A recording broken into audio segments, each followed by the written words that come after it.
I'm going. Thank you. Good morning, everybody. Welcome to this general meeting of Johnson Matthey.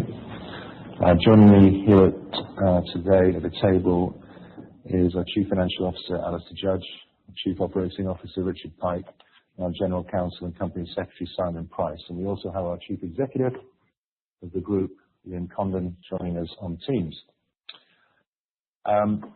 It's 9 o'clock, just gone. We're quorate, so I'm declaring the meeting open. As previously announced, following the completion of the divestment of our Catalyst Technologies business on the 17th of July this year, we intend to return £1 billion of value to our shareholders. Approximately £800 million of this will be distributed to shareholders by way of a special dividend. This general meeting is being held in relation to the proposed £800 million special dividend and the share consolidation, which is intended to maintain comparability in the company's share price before and after the special dividend is paid.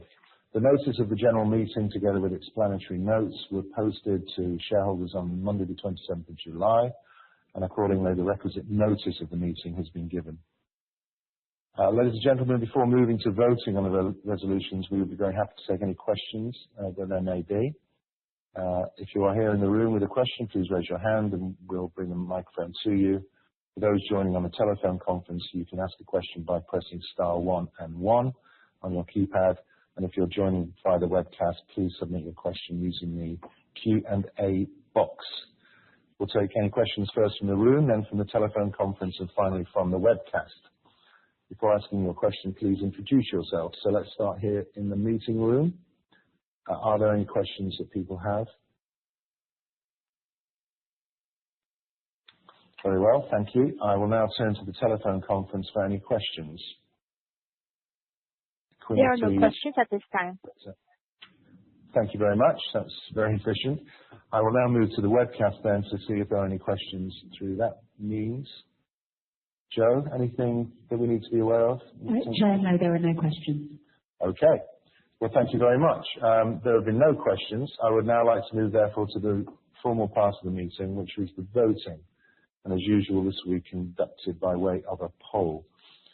So as a reminder, those joining via the webcast or telephone conference will not be able to vote during today's meeting, and they were given the opportunity to cast their votes in advance. Those of you in the room will have been given a poll card when you registered this morning. Our registrars are in the room with additional ones if you need them. On a poll, each member present in person by corporate representative or by proxy is entitled to one vote for every share that they hold. If you're representing more than one shareholding, please ask for additional cards because separate poll cards should be used for each shareholder. If you've already returned your form of proxy appointing me to vote on your behalf and you do not wish to change your vote, then you do not need to fill in a poll card. The resolutions are set out in full behind me. And in the notice of the meeting, I propose that the notice is taken as read and that the resolutions are proposed to the meeting accordingly. Once the final votes have been counted, we will announce the figures via a regulatory information service and publish them on our company website. The latest proxy voting figures are here. The figures reflect the proxy votes received so far, and these will be updated later today to include votes cast at this meeting. Thank you very much for voting. The poll will close in 10 minutes, and that concludes the business of the general meeting. Please pass your completed poll card to a representative of Equiniti when leaving the room, if you are here. Thank you for taking the time to join us today, and I wish you all a very pleasant day. The meeting is closed. Thank you.